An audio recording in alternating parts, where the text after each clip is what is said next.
বরিশালে বেসরকারি বিশ্ববিদ্যালয় ইউনিভার্সিটি অব গ্লোবাল ভিলেজের চেয়ারম্যানের বিরুদ্ধে জালিয়াতির অভিযোগ উঠেছে।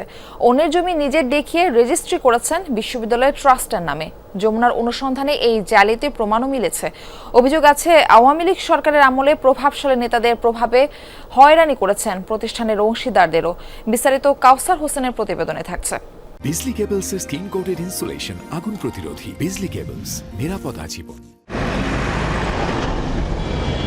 2016 সালে অনুমোদনের পরের বছরই শিক্ষা কার্যক্রম শুরু করে Barishal university of global village. বিশ্ববিদ্যালয় মঞ্জুরি কমিশনের নিয়ম অনুযায়ী 7 বছরের মধ্যে স্থায়ী ক্যাম্পাসে যাওয়ার কথা থাকলেও 9 বছর ধরে 3টি ভাড়া ভবনে চলছে প্রতিষ্ঠানটির কার্যক্রম। কারণ খুঁজতে গিয়ে যমুনা টিভির হাতে আসে চাঞ্চল্যকর তথ্য।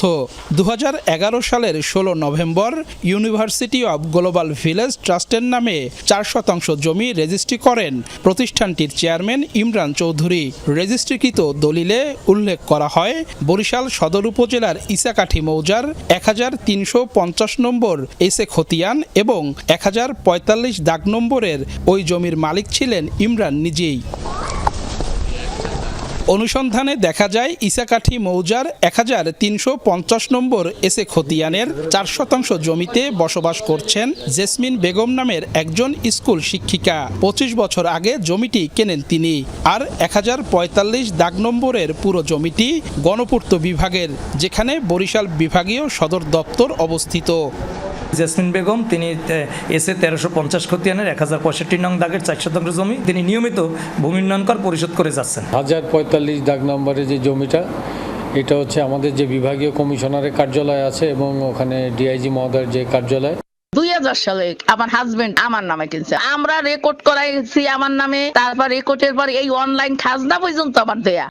অন্যের জমি কিভাবে একটি বিশ্ববিদ্যালয়ের ট্রাস্টের নামে রেজিস্ট্রি হলো তা জানতে জেলা রেজিস্ট্রারের শরণাপন্ন যমুনা টিভি। তার মতে এই ট্রাস্টনামা মূল্যহীন। এসিল্যান্ড জানান, উক্ত খতিয়ান ও দাগ নম্বরে ইমরান চৌধুরীর কোনো অস্তিত্ব নেই। এটা করার সময় এই ধরনের একটা খতিয়ান বানায় নিয়ে আসছে।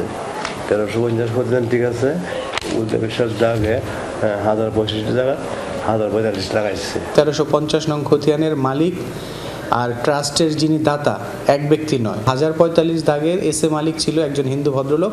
তার কাছ থেকে অধিগ্রহণের মাধ্যমে সেটা বিভাগীয় কমিশনার অফিস হিসেবে এখন আছে। জালিয়াতির পাশাপাশি ক্ষমতার অপব্যবহারের অভিযোগও আছে ইমরান চৌধুরীর বিরুদ্ধে। কেন্দ্রীয় আওয়ামী লীগের প্রভাবশালী 2 সাংগঠনিক সম্পাদক আফজাল হোসেন ও সুজিত রায় নন্দী বিশ্ববিদ্যালয়ের ট্রাস্টি বোর্ডের সদস্য। তাদের প্রভাব খাটিয়ে ট্রাস্টের ট্রেজারারকে প্রতিষ্ঠানের ধারে কাছেও ঘেঁষতে দেননি ইমরান চৌধুরী।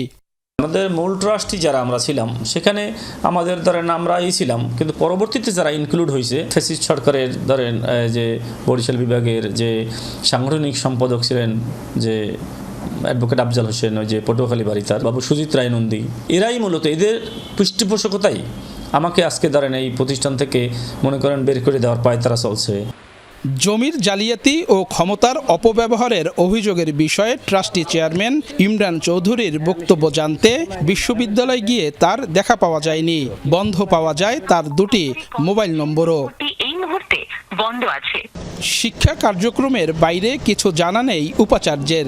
এ বিষয়ে কথা বলতে রাজি হননি বিশ্ববিদ্যালয় মঞ্জুরি কমিশনের চেয়ারম্যান। এটা যদি সত্যি সত্যি থাকে, এটা তাদের ব্যাপার। আমি আজ আমাকে চ্যান্সেলর সাহেব নমিনেট করে এখানে পাঠিয়েছে। আমার পারপাস, আমার ডিউটি হচ্ছে একাডেমিক সাইডটা দেখা। আমি এসছি চ্যান্সেলার্স নমিনি। চ্যান্সেলর সভাপতিত্ব করেন। Honourable chancellor means the president of the country. উনি প্রিজাইড করেন, উনি আমাকে নমিনেট করেছে। এর মধ্যে আবার অন্য চিন্তাভাবনার কোনো সুযোগ নেই। গেল 18 অক্টোবর ইউনিভার্সিটি অব গ্লোবাল ভিলেজের প্রথম সমাবর্তন অনুষ্ঠানে যোগ দিয়েছিলেন বিশ্ববিদ্যালয় মঞ্জুরি কমিশনের চেয়ারম্যান। কাউসার হোসেন, যমুনা নিউজ, বরিশাল।